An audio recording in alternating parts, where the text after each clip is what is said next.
Hello there, this is Captain Dogstar, and welcome to Cathay Pacific Flight CX253.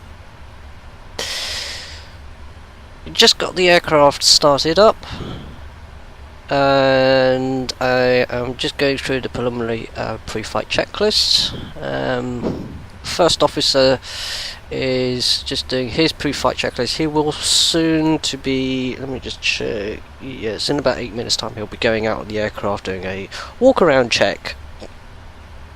Typically I would be doing the walk around check as the captain, however first officer is going to be doing it today instead. Right now I've got the aircraft already set up. Oh, I just need to start another program.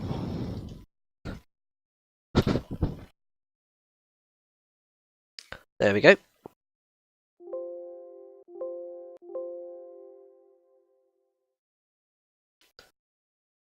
Interesting. Oh, hang on. Give me one moment. There we go.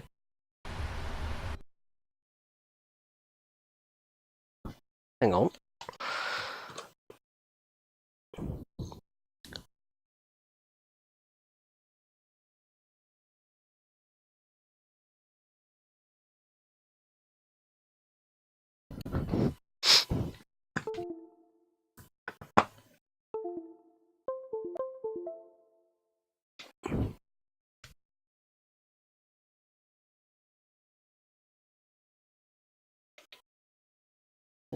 Interesting.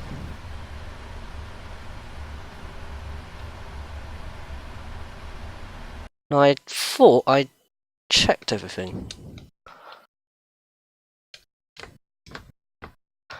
And I've lost all,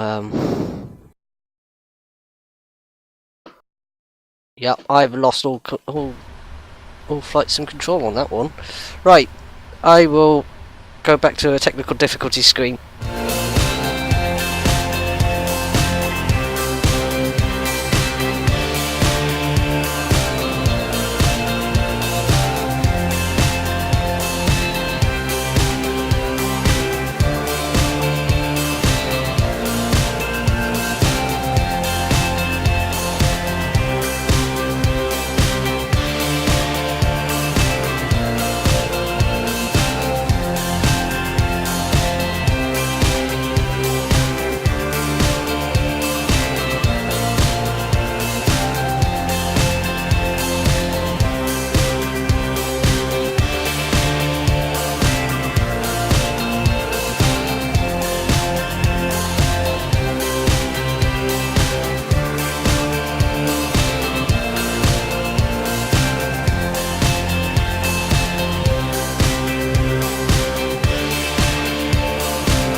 Hello once again, welcome back to the flight deck.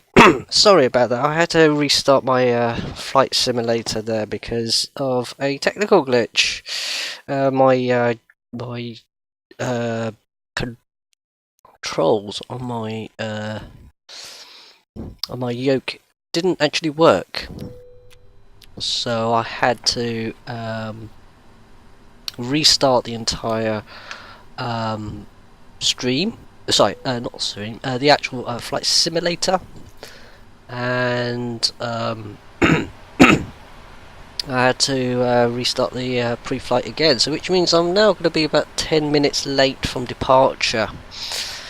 It's not much of a big deal because I'm already like 3 hours late as it is, enough as it is. Anyway, we are expecting a departure at around about 1000 hours GMT. We are flying the Cathay Pacific Boeing 777. Let's get a better view. There we go.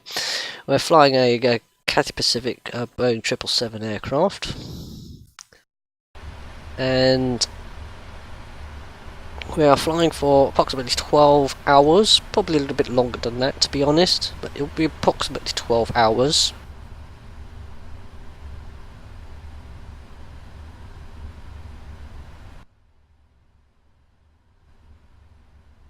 So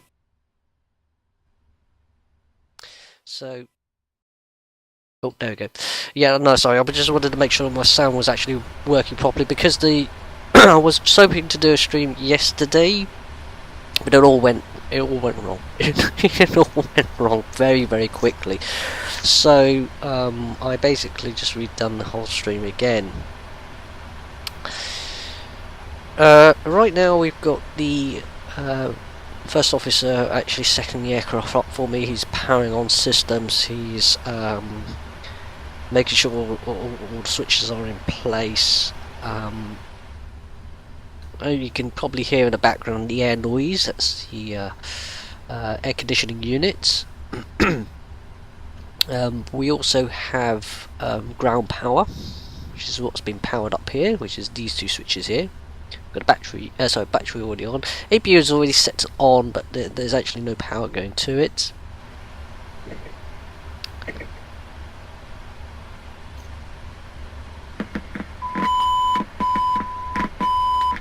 And it is 0909 Zulu. Yes, that is correct time. Everything's done on GMT, which is actually my time at the moment. It's 0910 GMT. Right, now, so that he has already started the aircraft systems, you heard the noise in the background. I'm going to start with, actually, I'm going to go to look at the, hope that works. No, it's not working. Okay, hang on. Not that one, not that one, not that one. Where is it? Where is it? There we go. That's that. Basically, that's my flight plan. And what we've got here is the first page of the flight plan. And what I'm going to do is I'm going to set my fuel. It says release 109,113 kilos. I'm going to round it off to 110 tons. So 110. There we go. So we're carrying about approximately 3/4 of our fuel in the tanks. Payload, I'm actually going to ignore all of this. The only thing I'm going to be looking at is this, the zero fuel weight, the ZFW. My plant total is 181.8 tons. I'm going to put that in there. That will set everything up. To be honest, this is all random. this is like my official load that I will be carrying. However, because the figures here are different to the figures on the flight plan, what I'm going to do is I'm gonna change it slightly. So I will base it upon the zero fuel weight. The zero fuel weight is always the more important, rather than the figures that you get from here. The loading of the baggage and the passengers, because the zero fuel weight is actually what governs this computer to determine the takeoff performance, as well as the landing performance and the overall performance of the aircraft. So we got that sorted out. Now we need to do what's called a position initialization, or POSIT. We are in Hong Kong International Airport. We are currently on stand November 30.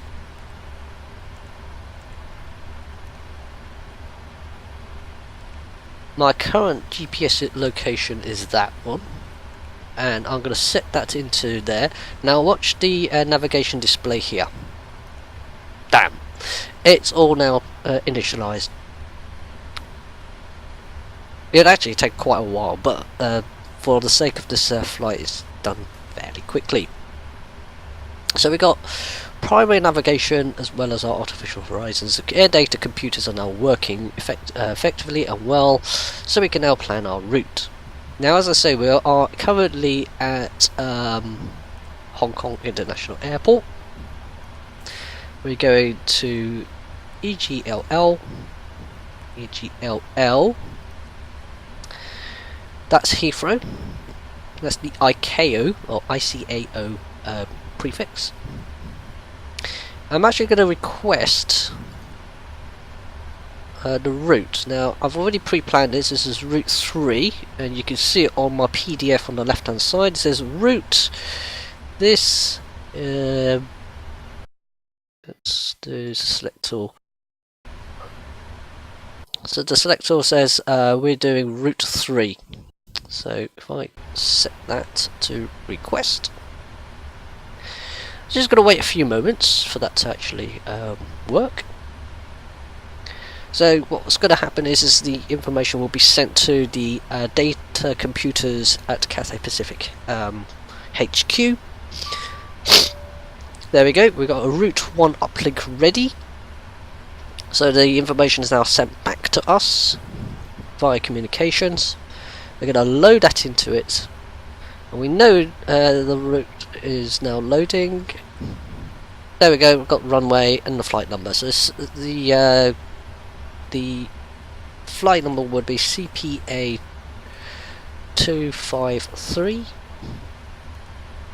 or CX253. CPA is the ICAO code for it.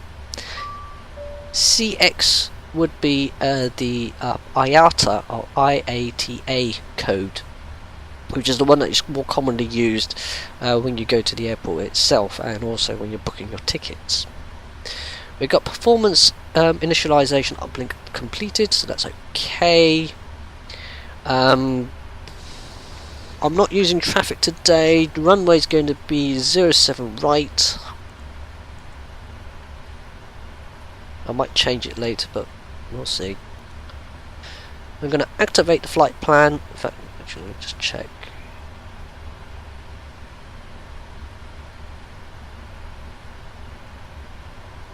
Yeah.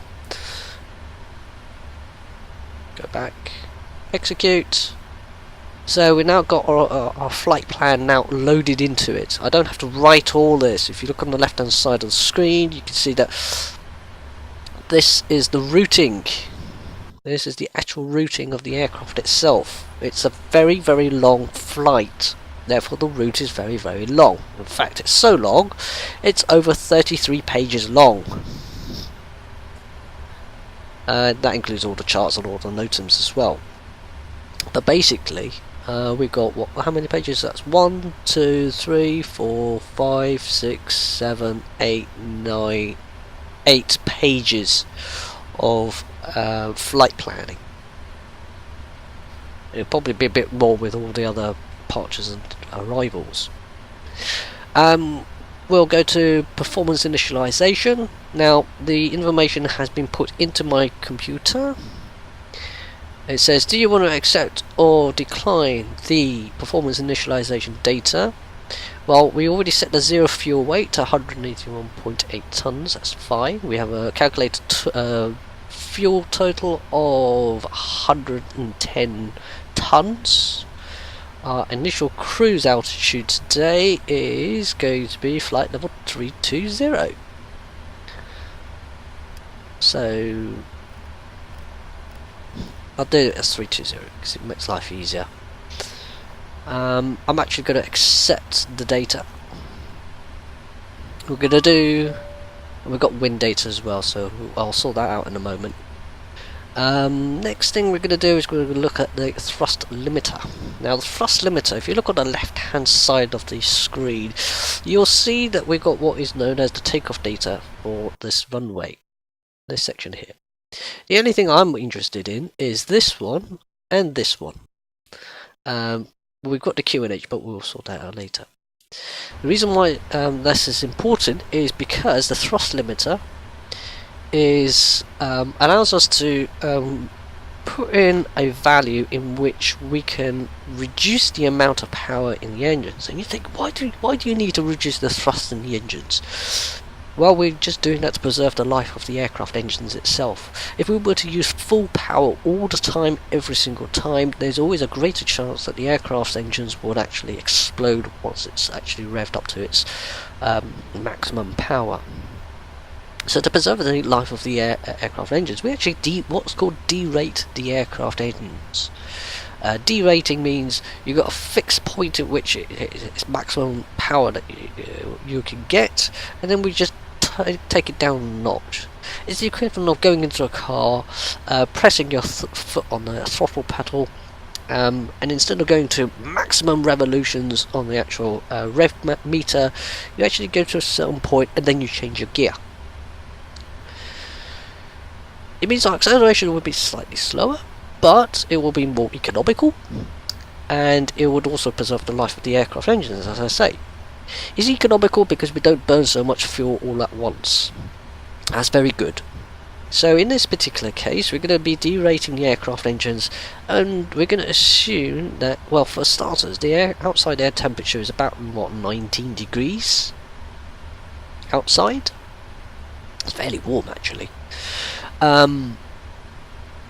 So what we do is we artificially inflate that figure. Now in this particular case, the takeoff calculations for this aircraft should be 41 degrees. We're going to be using a takeoff 1 rating at 41 degrees, sorry.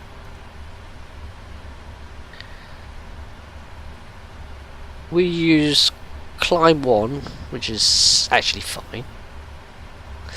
For takeoffs, we're going to be using flap 5, so if we go to the takeoff page, we're going to use flap 5.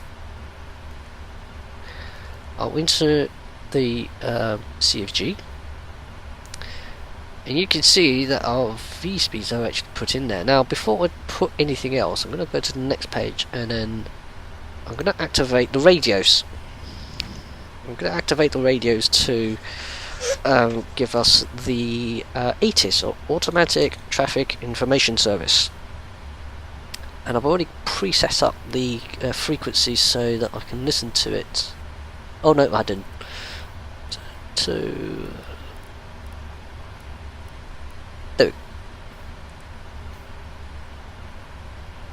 Oh, and I forgot to switch on the microphones. Victor, Hotel, Airport information, Lima, 0900, Zulu, weather, wind, 334 at 8, visibility 3, sky condition, few clouds at 1500, temperature 19, dew point 15, QNH 1020, advise on initial contact, you have information, Lima, Victor, Hotel, Airport information, Lima, 0900. Okay, so we got winds of 334 at 8.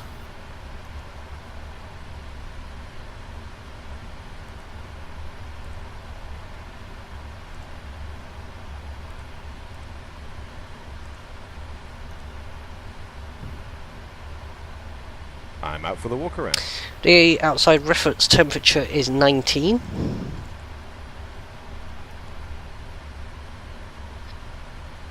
So let's go to our performance page. Slight changes compared to the ones on our chart, so on our PDF here on the left hand side. So our flight plan, the screen on the left hand side, V1 163, VR 167, V2 170. If we go to our flight management computer on the right hand side, you can see it's saying 165, 167, 170. So we're only slightly off on the V1 speeds, which is fine. The rotation speed's the same. The V2 is 170, and as a standard company thing that we're going to do today, we're going to set our V speed to in the speed window. I'm actually going to turn on our flight directors on, which are these bars here, which help us guide the aircraft in where the aircraft think it should be flying to. It also is a useful aid for the pilots to actually see when flying. We also got what's known as the QNH, or the pressure altimeter setting 1020. This figure here at the moment is 1013, so we just need to increase it to 1020. There we go. 40 feet height elevation, which is actually correct. Yep. And that's it. We just need to do the departure, and the departure today is going to be a Bico 3 Alpha. So go to the next page here. So we've already set the runway. So big Bico 3 Alpha. Execute. Go to the legs page.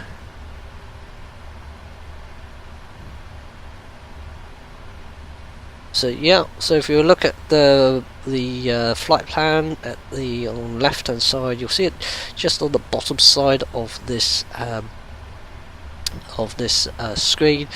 You'll see we got the waypoint here, and the first waypoint after Heathrow is Pauper. So if we look between, I'll do it here, makes it a bit more easier so you can see. So we've got Pauper, Tung Long, Tina, Bicol, Iduma, Shillong, Yingli, I hope I pronounced that right, Verok, Nodog, Ertrang, which is actually actually an NDP. So the two letters, there's always an NDP code for it, and then NB in the flight computer means it's a non-directional beacon. All it does is actually provide distance, basically. Namzi, Sanjing, Anknav, Alcal, and Marso. And then the flight goes on. So that actually is fine. I'm actually too lazy to actually look through it. You should actually, as a pilot, should actually look through and compare everything that's actually on your flight list compared to your actual flight management computer. It's actually good practice to do that. I'm rather lazy and slightly pushed for time. So we're now what, 36 minutes. That's fine. We've still got quite a bit of time before we do anything. Oh, that reminds me.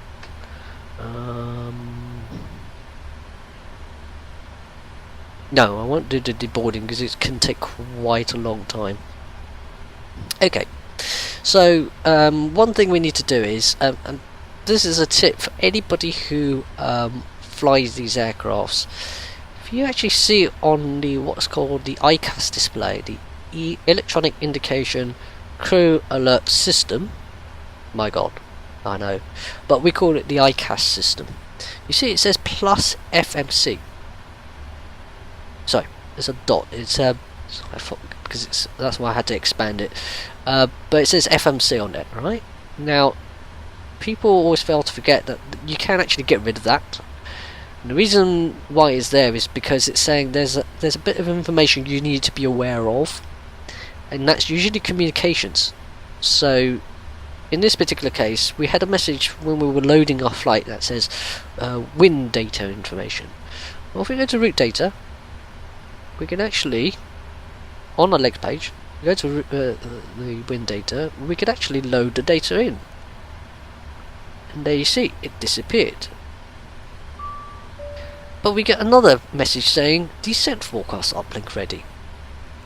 Just execute that because we want to accept those wind figures, because it ties in neatly with our fuel calculations. If we go to FMC communications, go to descent forecast, and then we load in that.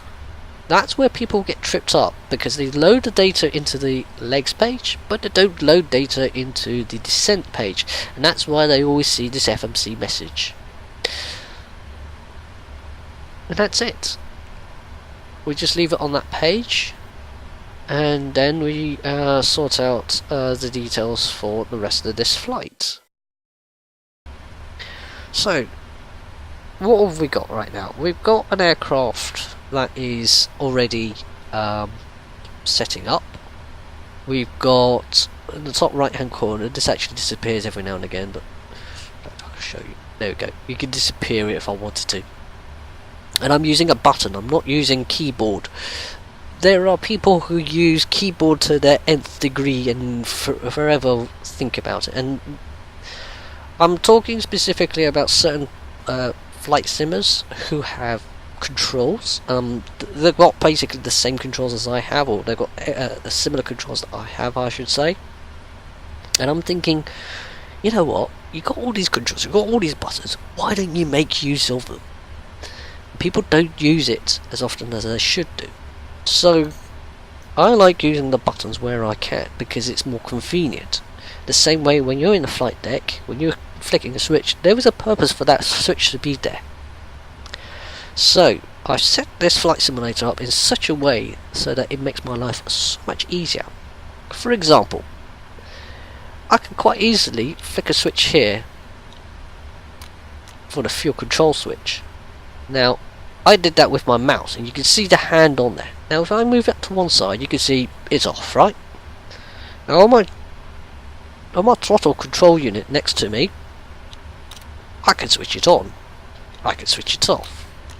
There is actually a button switch for that you can actually program into the into Flight Simulator using an add-on that allows you to do that. And there's not a lot. In fact, I have not seen anybody in Twitch do that at all. And it drives me up the wall. Why don't you do it? It's actually quite simple once you know how to do it. I'll digress and talk about this another time. Anyway, we got 32 minutes to go. The next thing we're going to do is... Did he actually go out and do... Yeah, he should have gone out. Hopefully, by the time it gets to 29 minutes, he should actually come back for more walk around. If it doesn't, I'm going to rage quit and quit the stream, because I can't be bothered to restart this whole thing again, because I'm on a tight schedule right now. I'm already coming into Heathrow late as it is. So that right now there isn't really much to do. We can set things up. In fact, we can actually, for the time being, actually talk about the departure while we are actually waiting. So let me just... Yep, there we go. Navigraph. There we go. Now you can see it. Basically, if you look on the left-hand side, we have our map. I mean, that weird fuzzy yellow line is actually our route. I've also got the charts for Hong Kong, Heathrow, and also for Gatwick, which is our actual alternate airport. For flights like these, you must have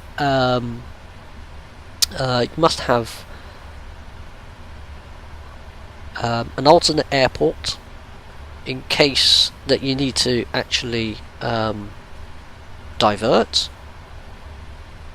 And in this particular case, we're using Gatwick, which is actually quite a common place to actually use as an alternative. I've also got Manchester as another alternative airport. It's quite a long way away. In fact, true story, I had a family member who actually had to go to Hong Kong on the very day in which Heathrow got shut down because of the snow, the heavy amounts of snow that actually fell in London, and she was delayed for the better part of 48 hours. In fact, by the time we actually dropped her off, because she was classed as a minor, i.e. a young child, she travelled with a group of other kids as well, going to Hong Kong, because I have family from Hong Kong. And she ended up first going to Manchester, of all places. I'm back from the walk around and everything looks good. Oh, good. He actually is working. He actually is working today. Good. Yeah, so she actually had to take a coach all the way to Manchester and then take the flight to Hong Kong. Beforehand, there was so much chaos at the airport that we actually had to cancel the flight and actually, take her back home. She actually wanted to stay at the airport. I thought, why do you want to stay at the airport? We've got a bed already laid out. We've got nice food at home. It's nice and warm. You've got privacy. At least you're safe with us, and you're not, having to look after your own bag with strangers. So it made sense for us to actually take her back home. But as I said, the following day we took her to a special designated point where she stayed for a few hours, and then she went off to Manchester, and then she went back home. She was only delayed for 48 hours or so, but the flight itself is 13 hours, so you can imagine it's quite a bit of a delay. But having said that, as a family member, needs must. Safety comes first. Priorities of your own family should be the first thing, and we did what we can. But obviously, it doesn't help when the airport itself isn't exactly prepared. I mean, today now we can look back at it and think, we should be doing this and so forth. But what can we say? Anyway.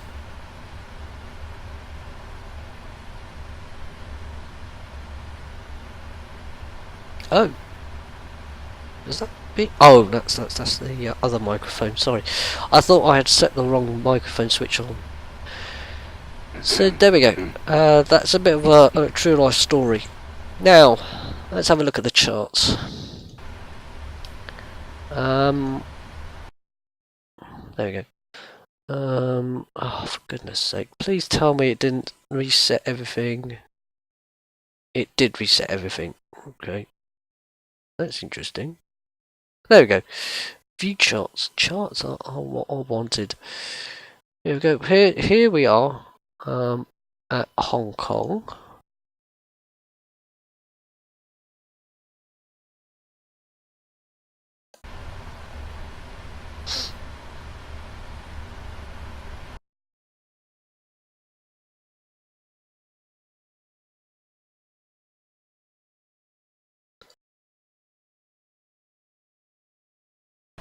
Where are we? There we are. November 30, or north, because this is the north side, 30. We are going to be taking off on 07 right, so my expectation is we're going to be pushing back here. We'll take Bravo 7, Bravo, Victor, all the way down to here to Juliet, and from Juliet all the way down to Juliet 1. We could take Juliet 2, but I think Juliet 1 would be a much better one. Use the full length of the runway, should have no problems, and it will be actually really, really good.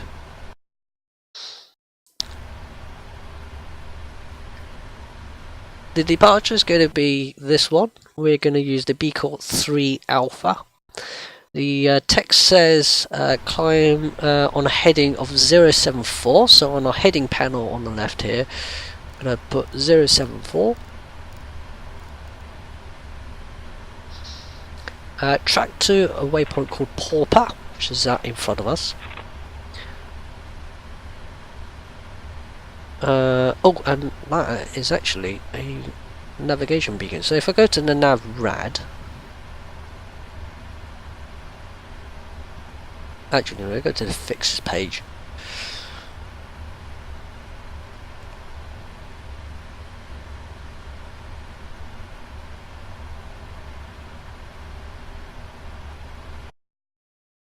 Actually, no, we will do the fixes page. We'll go to the Tonglong VOR, which is TD.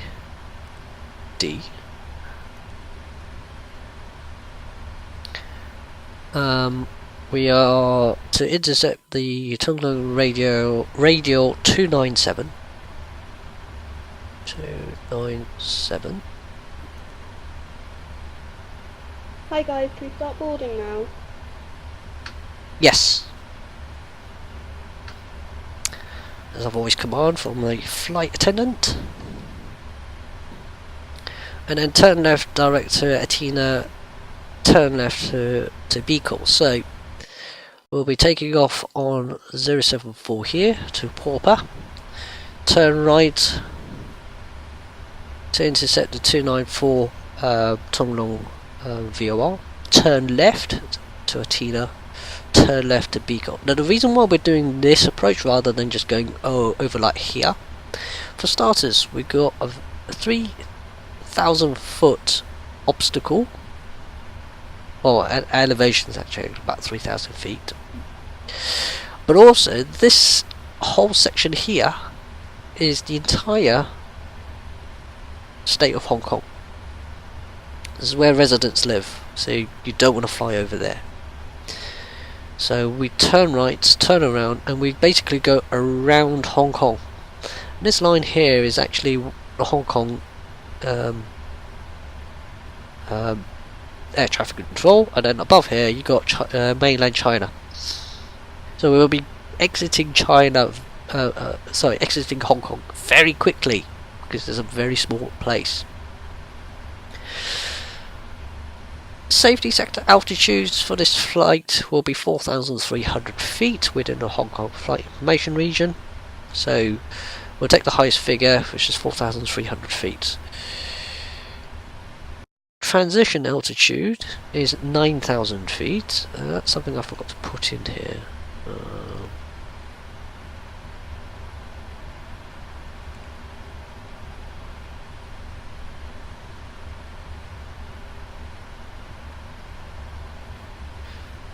Hang on, let me just go and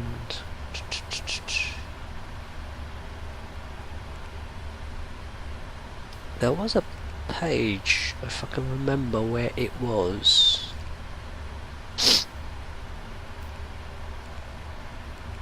Route, no, initialization, index, performance.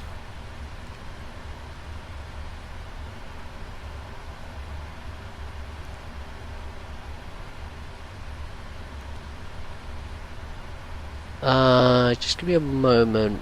It's been a little while since I've actually done this.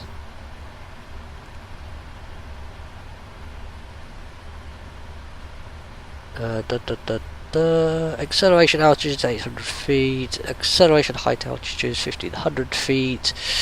Climb reduction is at 1,000 feet. So that's end up 1.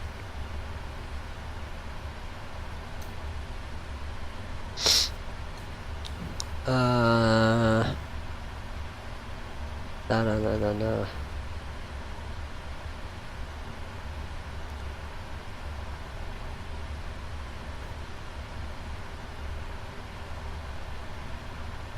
Why have I got...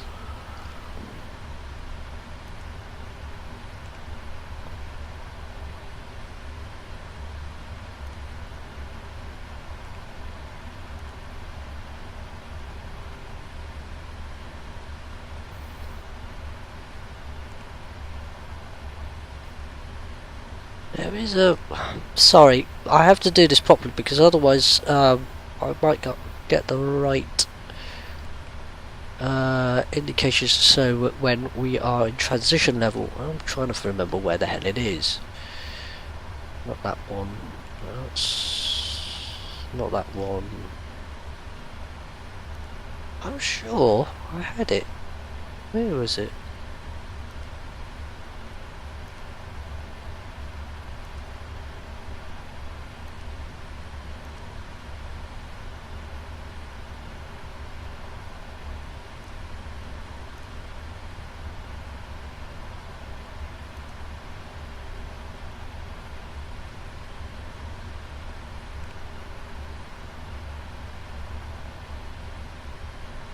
Anyway, sorry, I'm digressing. So yeah, that's our expected departure. Yeah, I'll have to keep an eye on it. The transition altitude is 9,000 feet, so that's up there, so that's not a problem. And then we got the normal routing itself, which I'll show you again. There we go. So how it works is we climb out. So we climb out here, then we go here, and then we basically join the air routing, which is what these lines are here. This air routing shows us, oh, we're going there, there, there, there, there. These are predefined points in which air traffic control know we are going to be flying, and there's also for safety reasons. That's great. Just go back to parking. Turn that on if it's available. Actually, it's not. There you go. There's this little arrow here that shows us where we actually are. So as I say, we're going to be taxiing out on Bravo 7 onto Bravo. Turn right onto Victor. Down to Juliet. And all the way down to Juliet 1. Okay? In fact, just quickly make a note of that myself because we're not running air traffic control today. So, what was it? Bravo 7, Bravo, Victor, Juliet, Juliet 1. There we go. It's always good to write down things because you're always going to forget something.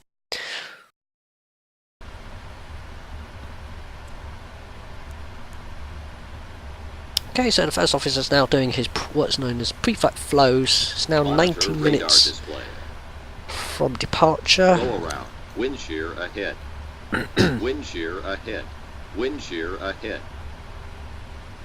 So he's doing what is known as a weather test, a weather radar test. He's going to do a TCAS test, which is what these symbols are. And then he's going to do an evacuation test. TCAS test. Pass. And that should be all set up. Then on my side I have what is known as EFIS, Electronic Flight Information System Control Panel. That's this. I'm ready for the checklist. Hold on that for one moment. And my side is all set up. In fact, let's put that there. There. Yep. So my radio's on there. Flight directors are on. All throttles are on. Flight oxygen test.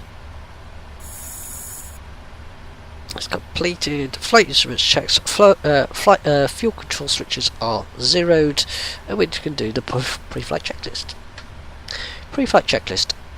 Captain, set the parking brake first, please. Pre-flight checklist, please. Pre-flight checklist. Oxygen. Tested 100%. Tested 100%. Tested 100%. Flight instruments. Heading 164. Altimeter 1021. Heading 164. 4. Altimeter 1021. Pre-flight checklist complete.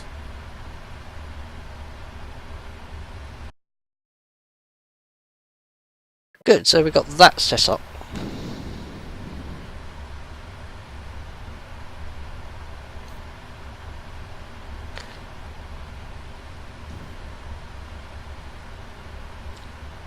And what we could do now is we could do what is called a departure brief.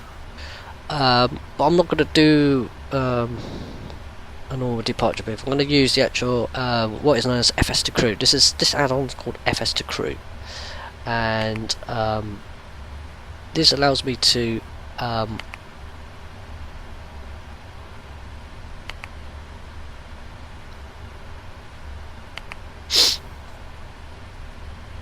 yeah, so this allows me to make sure that I can do all these commands neatly.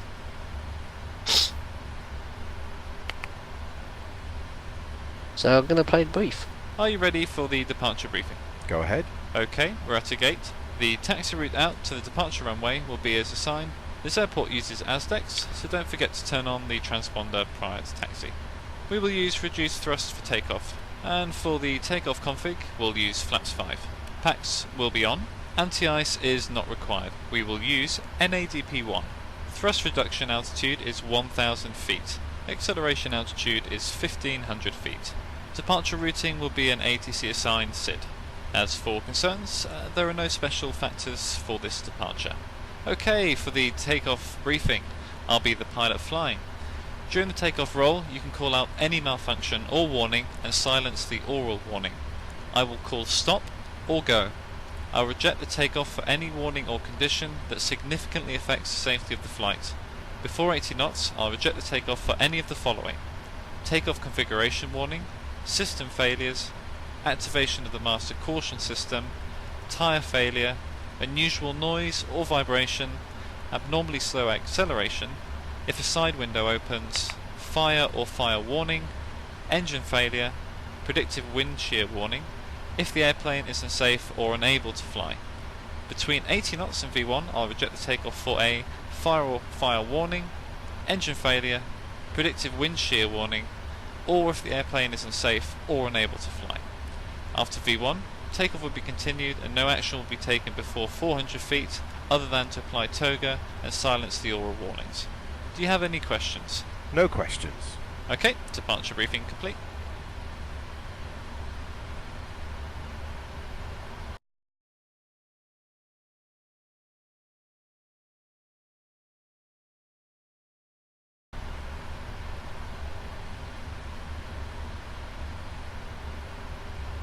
Okay, so I may have a bit of a problem now in that for some strange reason my flight controls for my rudder doesn't seem to want to work. And if that's the case, I'm going to be really, really pissed off. I probably am going to be pissed off because, yeah, it's... I had this problem before, and I'm not going to... Yeah, it's crashed.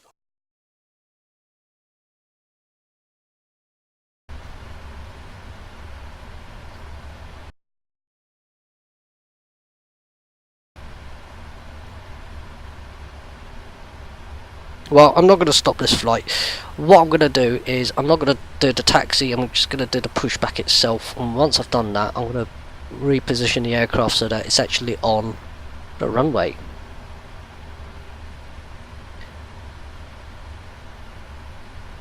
Which is annoying, because I wanted to actually do the taxi as well.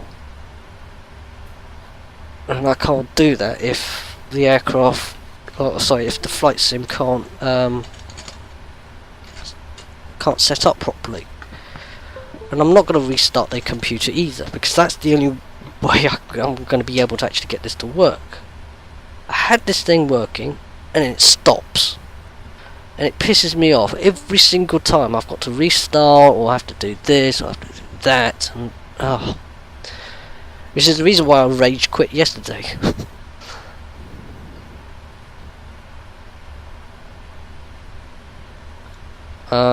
The only other way I can resolve this is...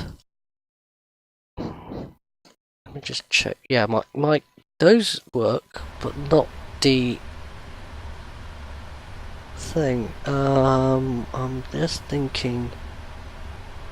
Let me see if I can do something. Just give me a moment.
Let's see if that works again.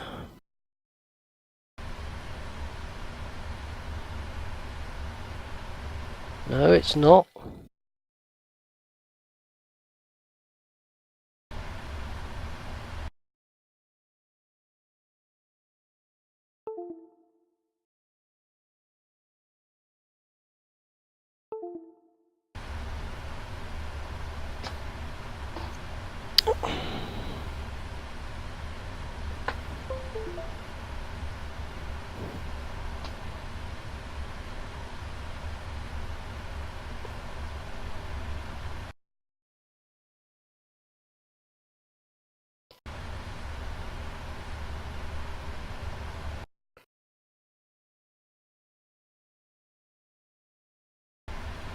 No, I've got no rudder control whatsoever. That's what I've been trying to figure out, and yeah, this is pissing me off now.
Here's the load sheet for you. Have a nice trip.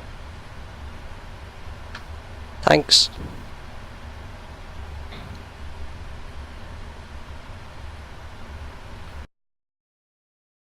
Right, yeah, as I say, what I'm going to do is I'm going to cheat a little bit, and once I've done the pushback, I'll do the aircraft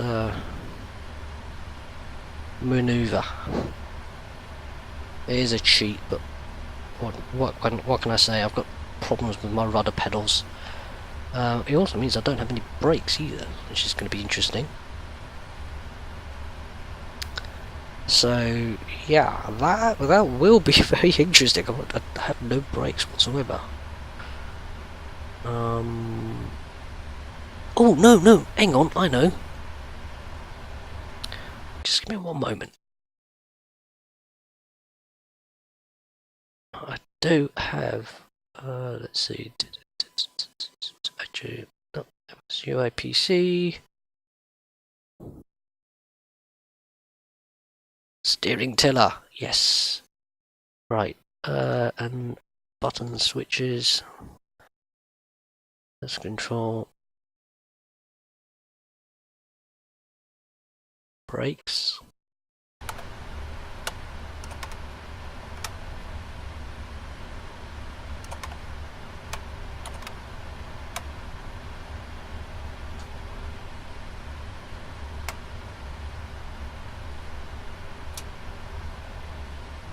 Good, right. I may be able to actually fly, still control this aircraft. I won't have rudders, but I will have what's called steering tiller. Just as good. Yeah, if you're wondering, this thing here is called a tiller. Basically, it's coupled to these rudders in many respects, but it's actually this controls the front wheels at the front here.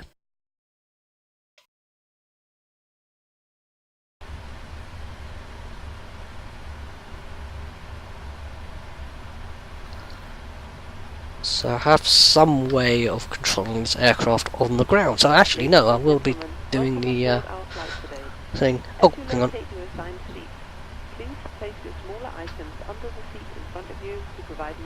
APU on. APU's coming on. If you need assistance, contact the flight attendant. If you are unable to accommodate any items in the cabin, Display electrical. please go to the boarding door and we will check it for you. Also review the safety instruction in your seat pocket. If you are seated at an exit seat, also review Display the electrical. seating criteria. Display electrical. Display engine. Display electrical.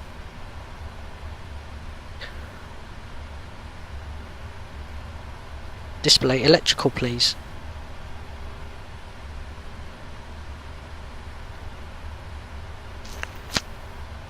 Display electrics.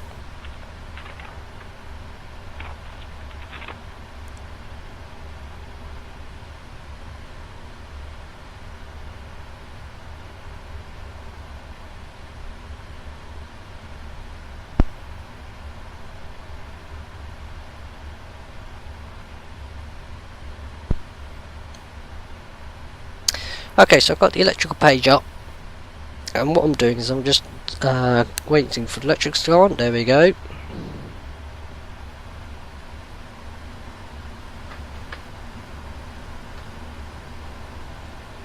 Cockpit to ground. Go ahead. Please disconnect external power. Roger, disconnecting the GPU.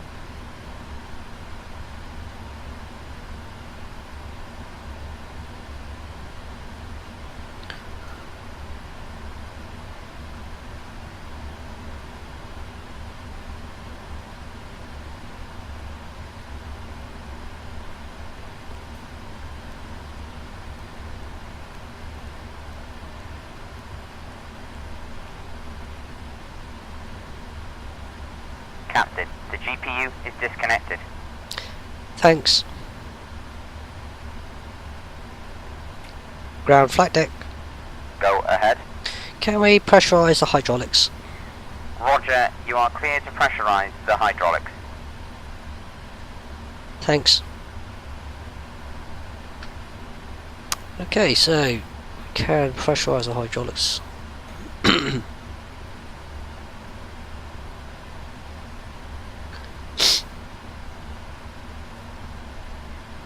And we're close to closing doors and pushback.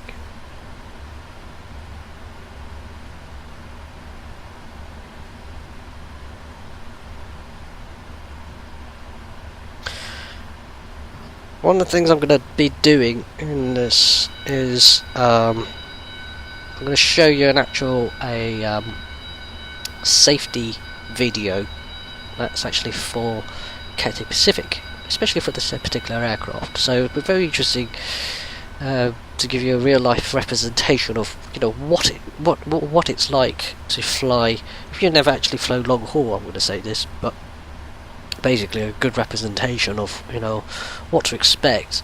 And they usually display the in-flight safety announcements during the taxi runs, or especially during the pushback.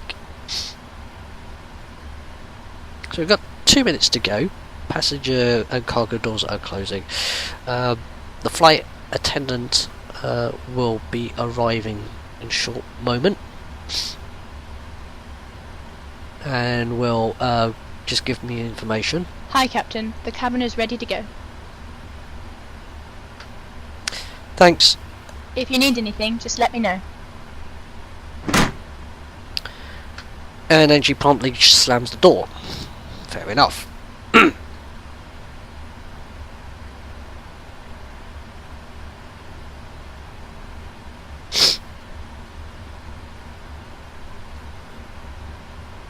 Display engines.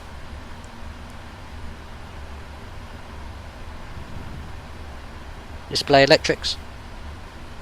Display electrical.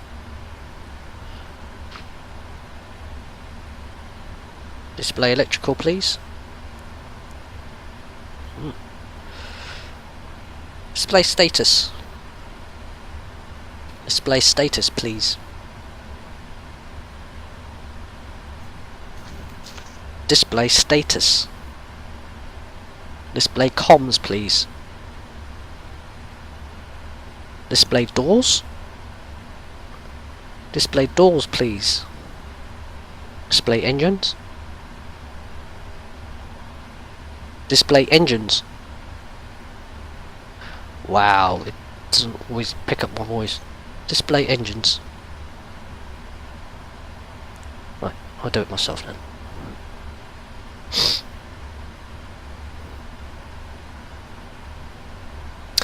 Before start procedure. Are we clear to pressurize? Yes. Okay.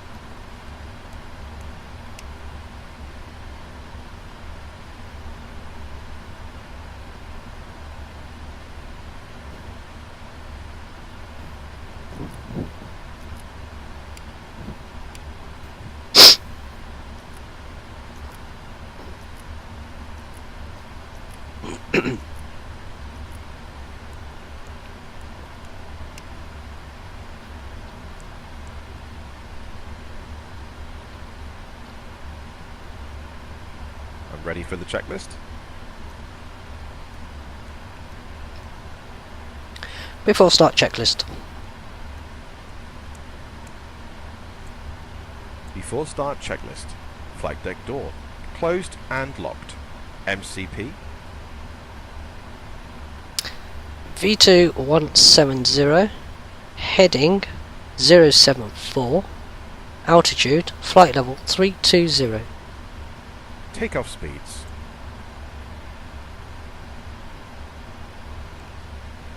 V1165, VR167, V2170.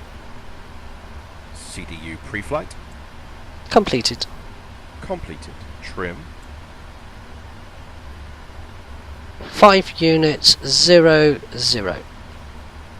Taxi and takeoff briefing. Completed. Before start checklist complete.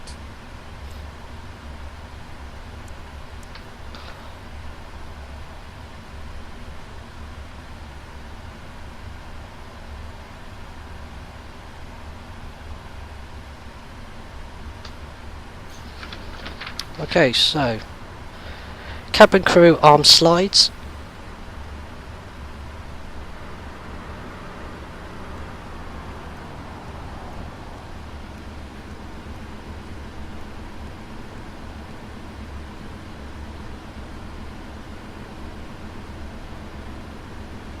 Hello, Captain. We are ready for pushback.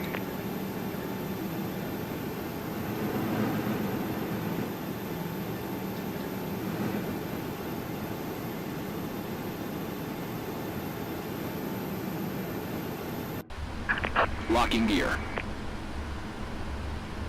Start sequence is 2 down 1. Check.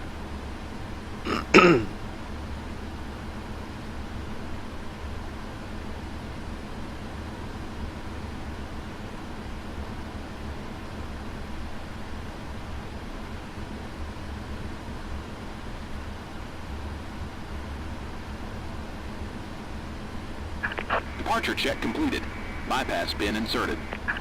Release parking brakes. Commencing push. All engines clear. Start at will.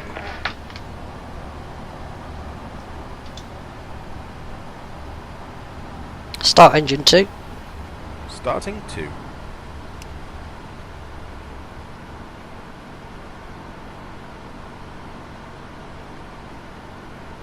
Oil pressure.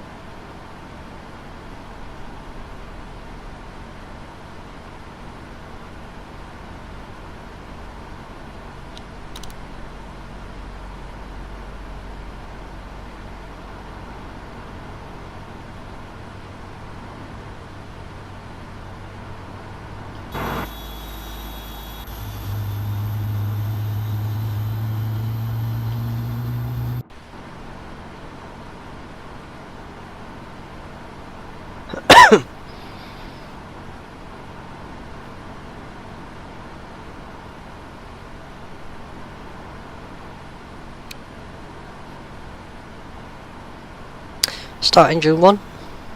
Starting 1.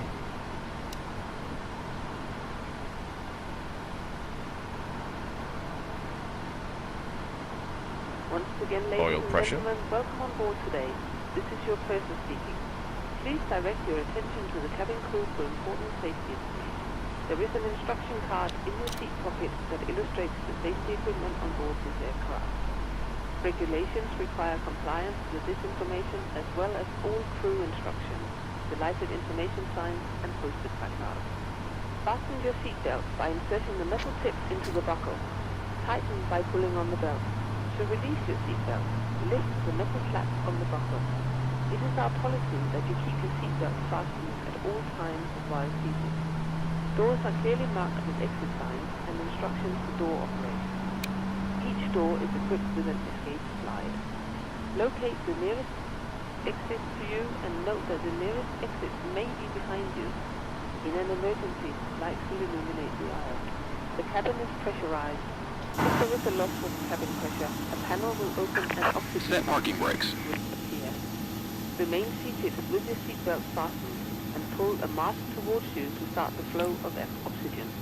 Oxygen will be flowing to the mask even though the bag may not inflate. Cover your nose and mouth with a mask. Flaps 5. The elastic band round your head Flaps and 5. tighten by pulling on the end. Secure your own mask before assisting others.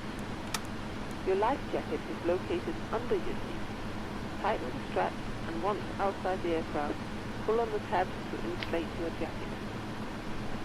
If the jacket fails Flight to controls inflate, check. use the tube placed nearest the neck. Your jacket is equipped with a light that will automatically illuminate in water. This is a non-smoking flight. Smoking is not permitted in the cabin or in the lavatories. Cabin lights will now be turned off. Reading light buttons are located over your head. Yeah, I got rudder control now. Unlocking gear.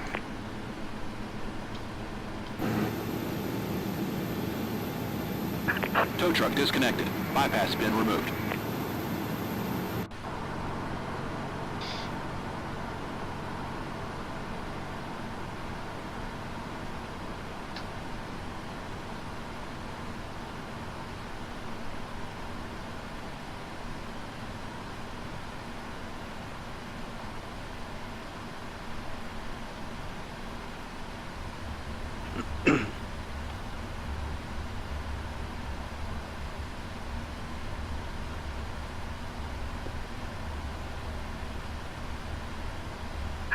Left is clear. Right is clear. And I can see his hand, he's got the bypass pin. Before taxi checklist.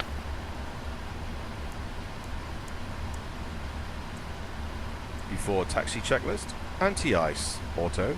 Recall. Checked. Flight controls. Checked. Ground equipment. Clear. Before taxi checklist. Complete.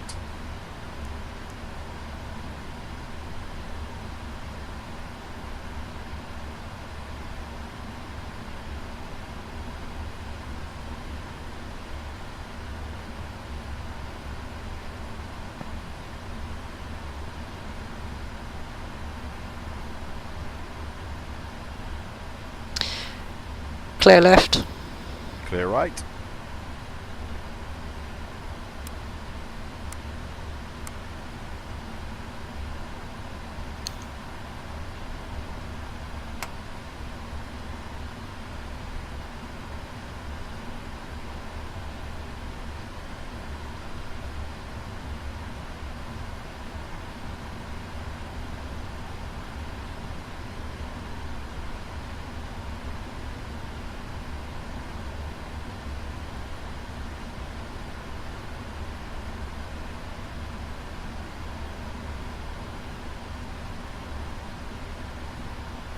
Before takeoff checklist.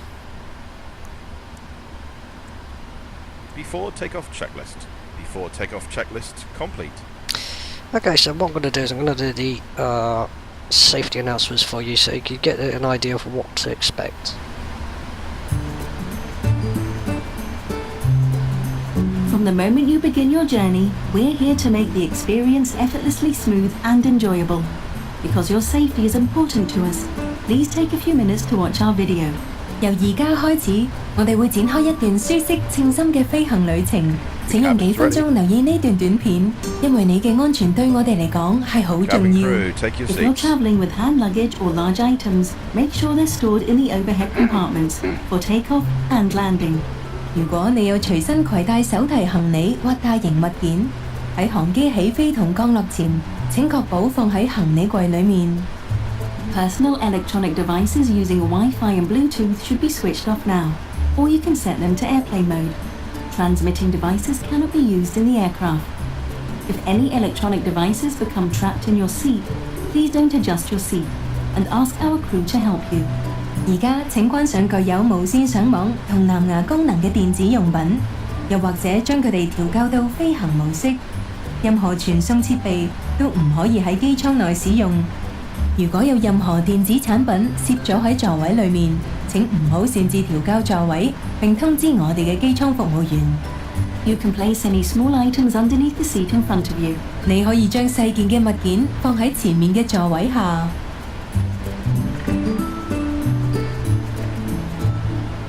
This is a non-smoking flight. Smoking or using e-cigarettes anywhere in the aircraft is against the law. 呢班係禁煙航班。喺機艙任何地方吸煙或使用電子煙都係屬於違法。Your seatbelt fastens and unfastens like this. To adjust it, pull the strap until tight. We also have seatbelts available for children under 2, and seatbelts should be worn whenever the seatbelt sign is switched on. We recommend keeping it fastened even if the sign is off. 請依指示扣好或者解開安全帶。需要調校嘅時候，可以將安全帶拉緊。我哋亦有提供2歲以下嘅兒童專用安全帶。當扣上安全帶嘅燈號亮起，請必須扣好安全帶。即使燈號熄滅，我哋亦建議閣下繼續扣好。Oxygen masks will drop automatically if they're needed. Pull the mask down firmly. Place it over your nose and mouth. Adjust it to fit and breathe normally. Oxygen will flow without the bag inflating, and ensure that your own mask is fitted correctly before helping others. 氧氣面罩會喺有需要嘅時候自動跌下，請用力拉下面罩，蓋於你嘅口鼻上面，調校到合適嘅位置，然後作正常呼吸。氧氣袋無需充氣，亦能提供氧氣。請先戴好你嘅氧氣面罩，再去照顧其他人。Your life jacket location is shown on the safety card, which is in your seat pocket. To use the life jacket, place it over your head, loop the strap around your waist, and fasten the buckle. Then pull the strap firmly to tighten it. 你嘅耳袋裡面有一張安全指示卡，清楚列明救生衣嘅位置。穿着救生衣嘅時候，先將救生衣套喺頸部，將腰帶圍住腰並扣好，然後索緊腰帶。Only inflate your life jacket when leaving the aircraft. To inflate it, simply pull the red toggle down firmly or blow into the tube. It also has a whistle and a light. 當離開機艙嘅時候，先至將救生衣充氣。需要充氣嘅時候，只需用力拉下紅色手掣，或者用充氣管吹氣。救生衣上面附有哨子同燈。If needed, our crew will provide life jackets for children and inflatable cots for babies. 如果有需要，我哋嘅機艙服務員會提供兒童救生衣或嬰兒浮床。If there's an emergency or you hear the phrase brace, brace, adopt the position shown in your safety card. 緊急情況下或者聽見 brace brace， 請根據安全指示卡做出保護自己嘅姿勢。The escape path lighting switches on automatically during an emergency. Please follow the cruise instructions and go to the nearest exit. 緊急情況下，逃生路線嘅照明系統會自動亮起，請遵照機艙服務員嘅指示到最近嘅逃生出口。Our crew are pointing out the exits now. 機艙服務員正為你指示逃生出口。Please take a look at your safety card for what to do in the unlikely event of an emergency. 請查閱你嘅安全指示卡，了解緊急事故嘅逃生程序。Now that we're almost ready for takeoff, make sure that your tray table and TV are put away. Your seat should now be in the upright position and your seatbelt fastened. 我哋即將起飛，請確保你嘅接台同電視已經收好。請將椅背校直同扣好安全帶。Finally, and just as importantly, enjoy the journey. 最後，祝各位旅途愉快。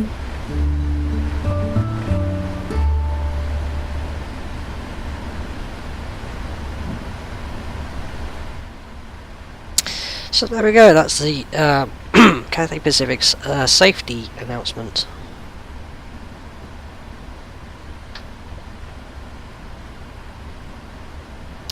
And thank goodness I managed to have a second control which allows me to do the tiller,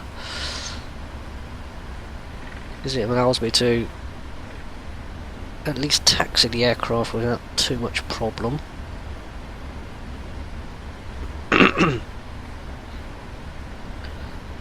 Just taxiing all the way down to 07 right.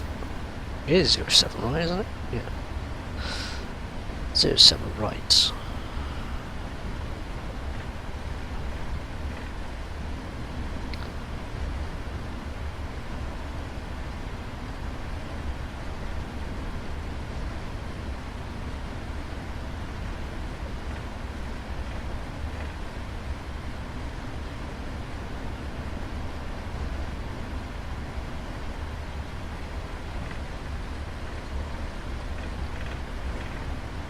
So we've got Juliet 6 there.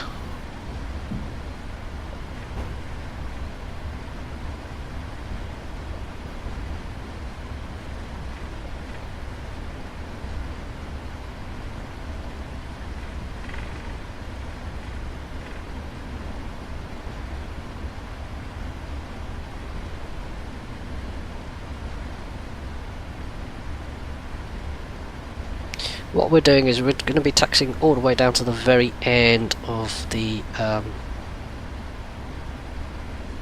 taxiway to the runway.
That's Juliet 2.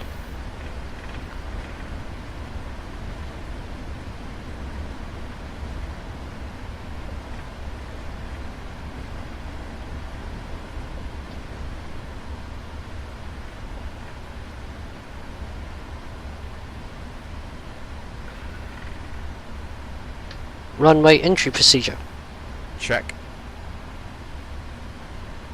Clear on the approach. Yes.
Takeoff. Check.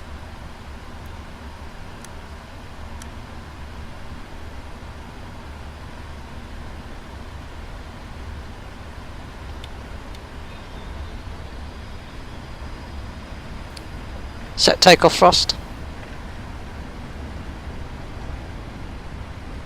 Thrust set. Check.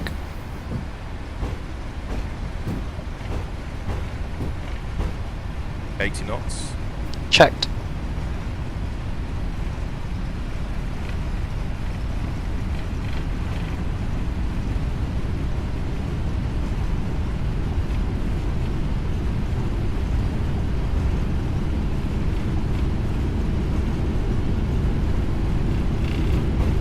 V1. Rotate.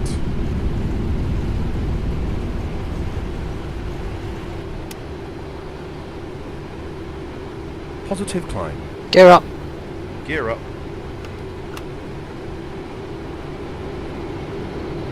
400 feet.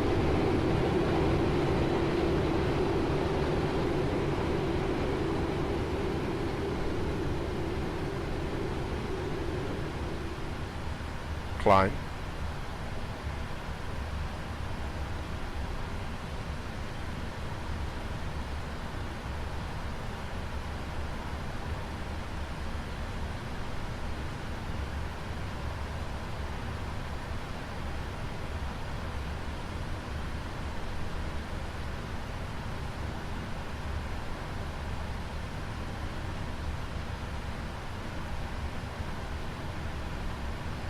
Autopilot on.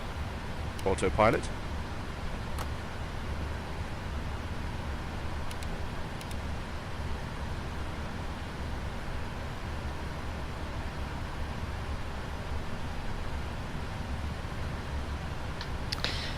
Oh well, it's a bit of a cloudy departure.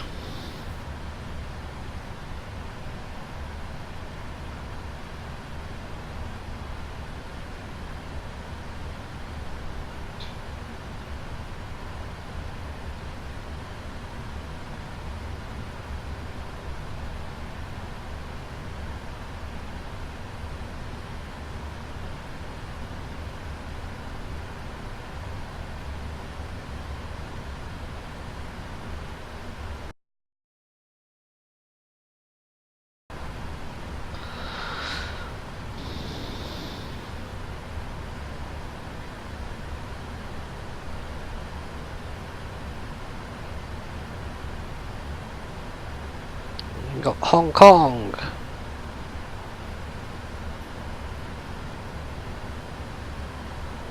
This is a really lovely departure. If you're on the left hand seat of the aircraft, because we're going around Hong Kong, you get a really lovely view, especially if there's no clouds. Really lovely.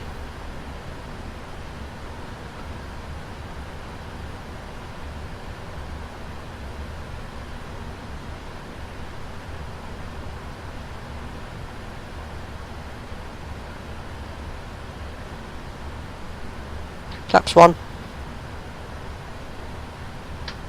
Flaps 1. Speed checked. Flaps 1.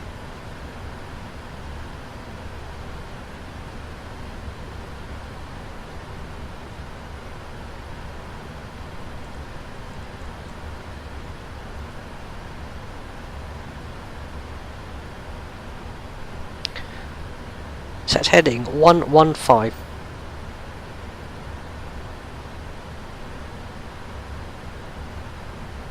Heading 115.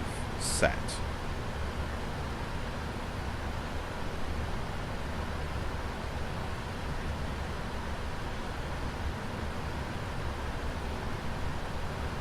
And there's the old Hong Kong International Airport.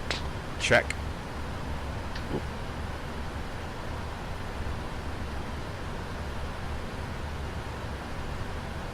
That grey void that you see just down there in the middle. That's the old airport. Using the old, what is called the checkerboard approach.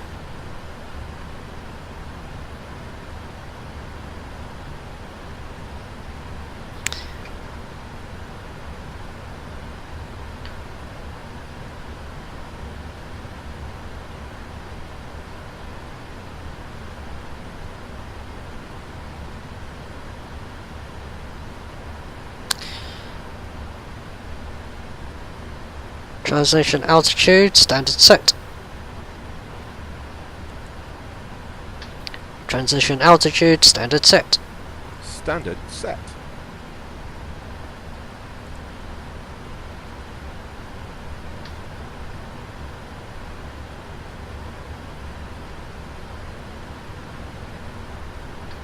After takeoff checklist. Flight level 100.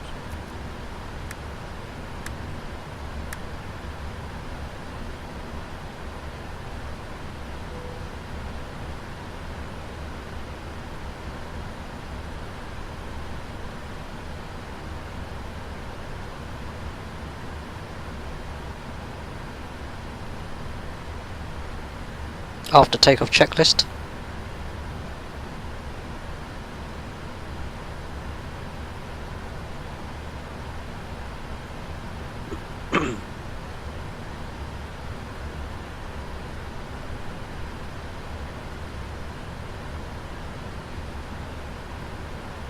Flaps up.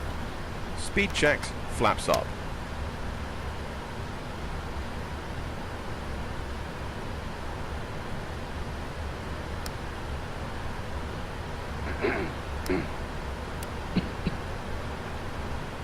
After takeoff checklist.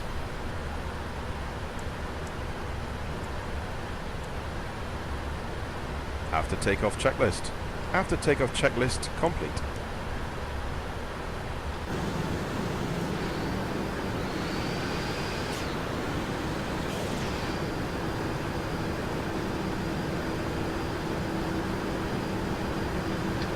It's a gorgeous view of Hong Kong as we're departing.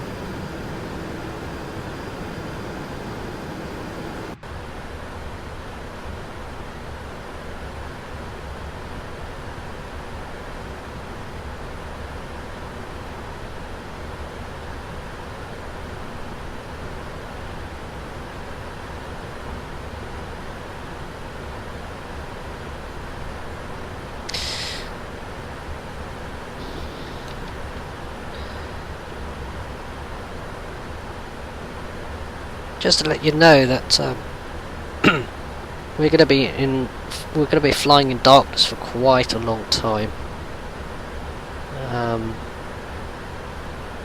We took off in the dark. We're going to continue to see in the dark. We're going to be landing in Heathrow around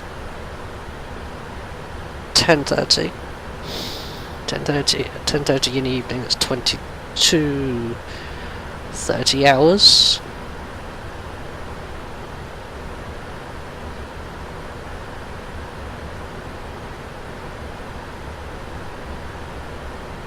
And if you're wondering, the information screen at the bottom, the bar at the bottom, that's I'm using a program called what was it called again? Project Fly, that's it. I'm using an add-on called Project Fly. Basically, it's a flight tracking software.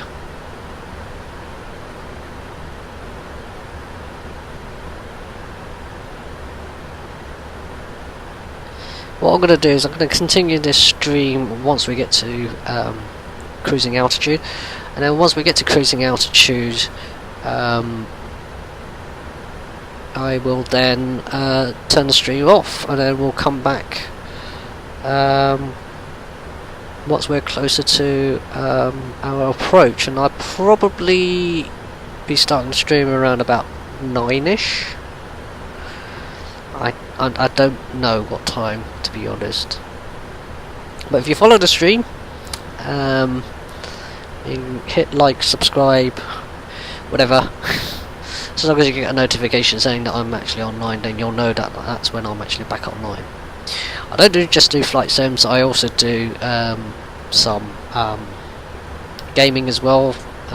Recently just started doing a series on The Division. There are a few videos already up online at the moment. Other than that, this is actually the first time I've actually done a full flight sim stream, well, near enough full flight sim stream, for quite a long time. Before I used to have some really dire internet connections. It was pathetic, to be honest, and you barely was able to actually see anything. Here, even though I'm broadcasting this in 720p because that's the most I can actually do for this, yeah, it's still fuzzy, but you know, it's not so much as detail, it's so much as the information that I'm trying to provide to you. I am not a professional pilot, I'm going to make that first and foremost, but I've been doing flight simulation for quite a long time, and yeah, I just think, well, now that I've got better internet connection, the best thing I can do is probably just to stream it, really.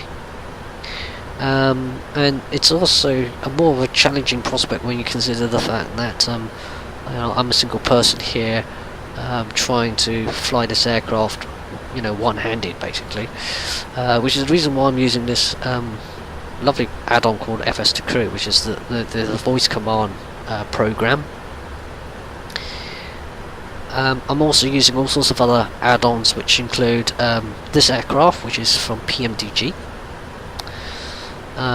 The pushback of the aircraft that you actually saw was an add-on called GSX. The airport scenery itself is not, I repeat, not default scenery. It's actually an add-on called, I think it's called Taxi to Gate, if my memory serves me right. I hope it is the right one, but it's Taxi to Gate Hong Kong.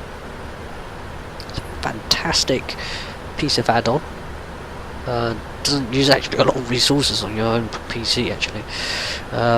There is another add-on that I've got on here for the arrival at Heathrow. It's UK 2000's Heathrow. It's quite a memory intensive program though, but there are a few settings that you can actually change to actually make that work for you. The scenery outside at the moment is I'm flying through Orbex Global, I believe, or Vectors. I can't. No, Global. I believe it is. So it replaces quite a lot of the scenery textures with something that's a little bit better than just a standard FSX scenery. There is an England scenery that I've actually disabled that because I found that it actually causes memory issues. And the performance should be better once I get closer to flight, so I hope I don't have a computer crash by that point. You can see me moving my head around.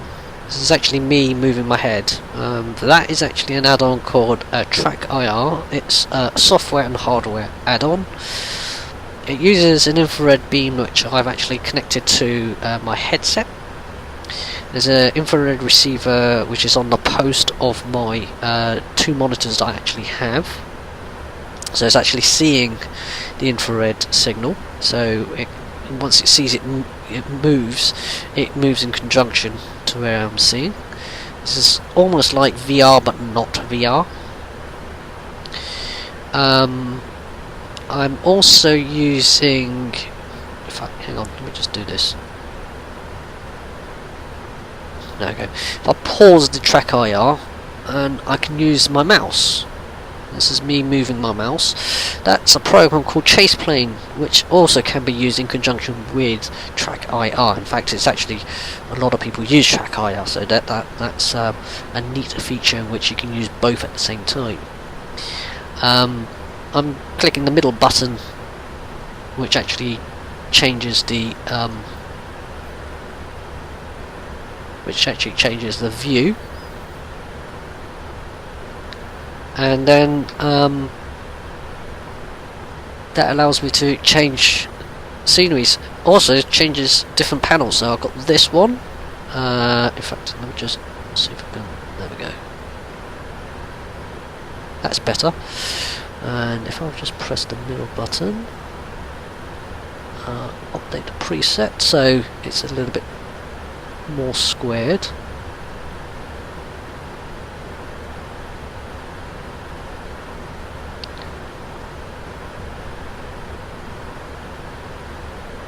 Update the preset.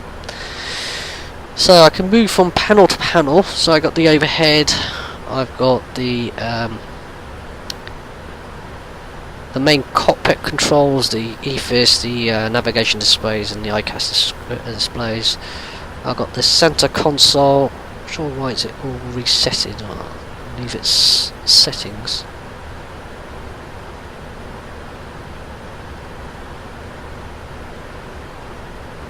Update the preset.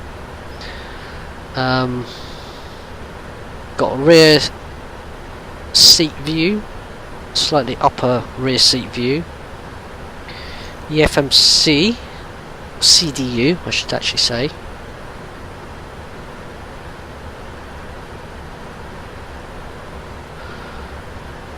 And then back to cockpit view, which allows me to actually move my head around. And it's not just inside, I've also got the outside as well. So I've got many views that I can actually see.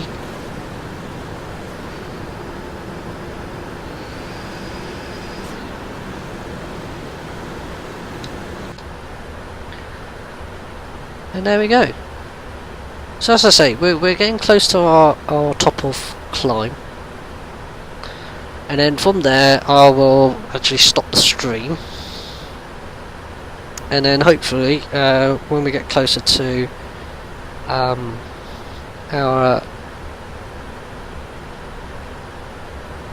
once we are closer to our descent, then I will actually move it to then I'll rebroadcast again.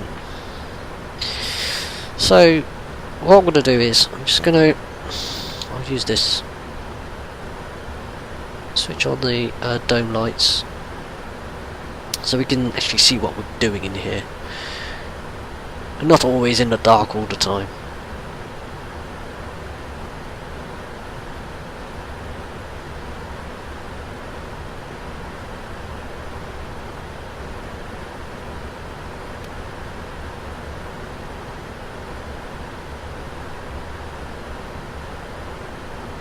Now, on more modern aircraft,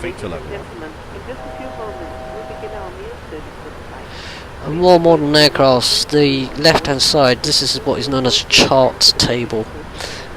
We also have another extra information panel here.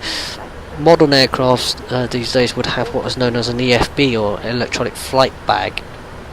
There are some add-ons that I think you can actually add to it, but basically it's nothing more than a highly glorified tablet, which often has charts, not dissimilar to the one that I've actually got, which is this one here, where you can actually see where you are.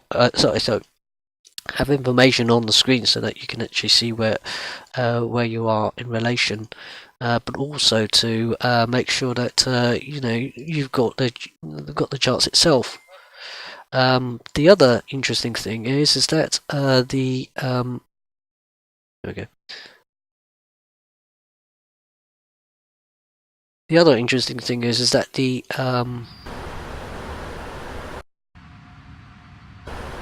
other interesting thing is that the weight of the paper charts is almost eliminated, really. You'll still see pilots do this, but you'll often carry like very, very large hand luggage, and they can be very, very heavy. You'll see them actually, tilt to one side because this thing lugs quite heavily. Sometimes you actually see them actually having to wheel it across the terminal. But suffice to say, what they've got in there is nothing more than paper charts, and their paper charts have basically all the airports of the world, especially for long haul flights. But today they don't really need that. They just most pilots these days, especially modern airlines these days, have electronic flight bags, which allows them to actually have charts at their fingertips. It also means they'll get much better updated charts as well, because when charts are often changed quite regularly, so they would often have to get themselves brand new charts. And that's not just a waste on the planet, but it's also a waste of paper. It's also very, very heavy and time consuming. It's also very expensive. Having electronic flight bags are very, very useful, and it's quite I'd say thank goodness that they've actually decided to actually implement that in the more modern aircrafts these days. So now we're at 32,000 feet. I think it's fair to say, let me just do a PA announcement. Ladies and gents, from the flight deck, we've now reached our cruise altitude and the seatbelt signs are off. Just as a reminder, if you could keep them loosely fastened while you're sat in your seat, that would be much appreciated, just in case we encounter any unexpected turbulence. Thank you. There we go. So, I'm quite happy.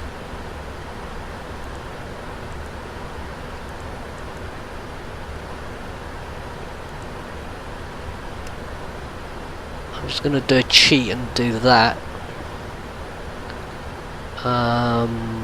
And we'll have fuel at the bottom. There we go. There's a little cheat on the ICAS display where if you take this to the navigation screen, you can actually set on here the left side of the screen to show the engine display. So you have two engine displays. You can have that condensed. You can have the bottom put to the top here. That's a very neat trick.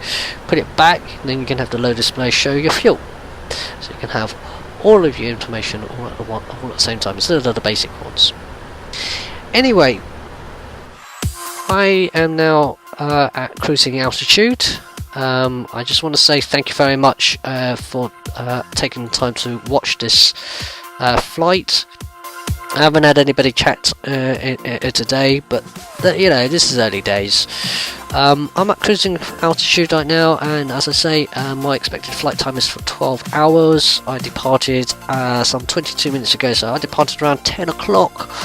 I'm hoping to restart the stream around 2100 hours GMT, which is hopefully getting close to our top of descent. So for me, Captain Dogstar, I just want to say thank you very much, and if you are, I hope to be streaming for the descent part, but if not, I'll say thank you very much. If you're going to join me, I hope to be on at 2100 hours and hopefully stream to the end. So for me, thank you very much, Captain Dogstar. Thank you very much. Goodbye.